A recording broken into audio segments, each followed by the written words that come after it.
सर्वांना जय एकविरा. तर इथे आज मी बनवलेले आहेत कांदे पोहे आणि चाय. मस्त असे सुटसुटीत कांदे पोहे बनवलेले. तर इथे तुम्हाला मी रेसिपी दाखवते. तिथे मी आता घेते पोहे. जेवढे घरात माणसं आहेत तेवढ्या प्रमाणात तुम्ही पोहे घेऊ शकता. इथे मी एवढे घेतलेले आहेत. घरात जेवढी माणसं आहेत त्या प्रमाणात बघू शकता इथे. तर आता हे मस्त स्वच्छ झालेले आहेत, त्यात काही घाण वगैरे नाही आहे. तर आता यांना मी मस्त धुवून घेतले, एकदम धुवून घेतलेले आहेत आणि यांना साईडला ठेवायचे आहेत. मस्त हे फुगले जातील. त्यानंतर इथे मी मीडियम साईजचे 2 कांदे घेतलेले आहेत. त्यांना असं बारीक कापून घेणार आहे. जेवढं तुम्हाला बारीक जमेल कापायला तेवढं बारीक कापून घ्यायचं आहे. मस्त अशा प्रकारे मस्त कट करून घ्यायचे आहेत. मस्त असे सुटसुटीत पोहे होतात, नाही एकदम असे भातासारखे वगैरे होत, आशाट वगैरे असे होत नाहीत. मस्त असे सुटसुटीतच होतात. तर आता इथं मी टोप गरम करण्यासाठी ठेवला आहे आणि त्यात टाकतो तेल.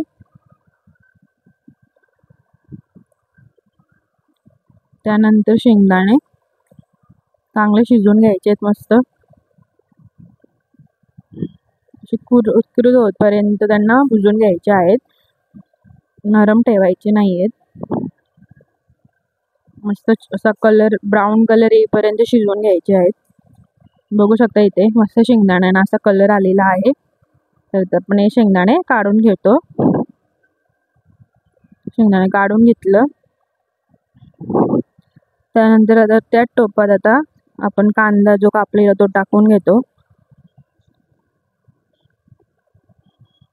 कांद्याला पण मस्त मऊ शिजवून घ्यायचं आहे.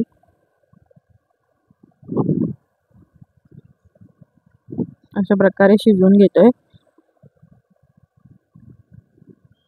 च्या घरात पोहे सर्वांना आवडतात म्हणून भरपूर बनवायला लागतात. बघू शकता कांदा असा मऊसूत झालेला आहे. तर त्यात आता मिरची टाकून घेतोय.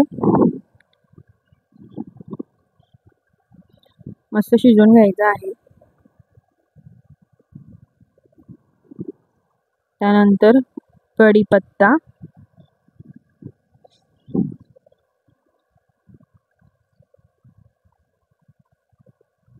मिक्स करून घेते. कांदा मी एकदम जास्त असा ब्राऊन केलेला नाहीये, नॉर्मलच असं शिजवलेला आहे. त्यानंतर यात घालते राई आणि जिरा.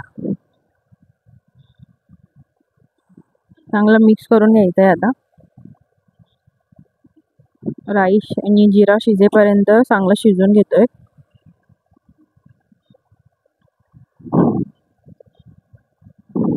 त्यानंतर आता यात टाकायची हळद. खूप सोपे रेसिपी आहे पोह्यांची आणि खायला पण खूप छान लागतात. आणि चवीनुसार मीठ असं मिक्स करून घ्यायचं आहे. आणि जे शेंगदाणे आपण तळलेले ते सुद्धा आपण आता यात टाकून घेता. मिक्स करून घ्यायचं आहे मस्त. आणि तुमच्याकडे कोथिंबीर असेल तर तुम्ही टाकून घ्या. माझ्याकडे तर नव्हती म्हणून मी टाकली नाही. तर इथे बघू शकता पोहे पण मस्त असे सुटसुटीत झालेले आहेत, मस्त असे फुगलेले आहेत. तर आता ते पोहे पण टाकून घेतोय. असे कोरडे झालेत बघू शकता. आम्हाला असेच पोहे आवडतात, मस्त सुटसुटीत.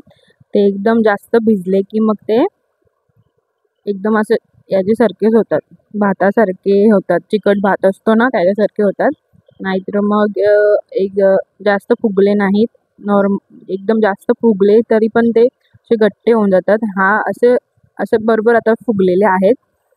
आणि जर जास्त आपण फुगवलं नाही मग ते शिजल्यानंतर कडक होऊन जातात. म्हणून आपण मीडियम असं फक्त धुवूनच काढायचे. जसं आपण भात वगैरे बनवायला तांदूळ धुतो तसे धुवून काढायचे आणि ठेवून द्यायचे. मस्त असे सुटसुटीत फुगले जातात आणि असे राहतात. मस्त एकदम कोरडेच राहतात, गिल्ले वगैरे काही होत नाहीत. बघू शकता तुम्ही. तुम्हाला असं बघताना वाटत असेल का हा मी चिवडा बनवतेय, पण नाही, हे पोहे आहेत. खूप खायला असे मऊसूत असतात आणि दिसायला पण खूप छान. तर आता आपण याच्यावर झाकण देऊन ठेवतोय आणि यांना जास्त शिजवायचं नाहीये. बघू शकता तुम्ही इथे तर मिक्स करून घेते परत. जास्त शिजवल्याने पण ते कडक होऊन जातात. एकच वाफ काढायची आहे. मस्त इथे पोहे शिजून झालेले आहेत. मिक्स करून घेते. बघू शकता पोहे तर रेडी आहेत. तर गॅस बंद करून झाकण देऊन ठेवते. ही पोहे आहेत तर चाय नसेल असं तर होणारच नाही. चाय तर पाहिजे. ते तर मी थोडंसं पाणी घेतलं, त्यात टाकले साखर आणि चायपत्ती. मस्त उकळी आलेली आहे. यात मी टाकली चायपत्ती आणि चाय मसाला. हा मसाला मी घरीच बनवलेला आहे. खूप छान लागतो चाय यात. आणि आता दूध. चाय मसाला मी घरीच बनवलेला, सर्व घरचे मसाले वापरून. मस्त खूप छान चाय होतो. सर्दी वगैरे असेल त्यात पण फरक पडतो. इथे उकाळी आलेली आहे चायला. तर शेगडी आता मी स्लो करून उकळून घेते चाय मस्त.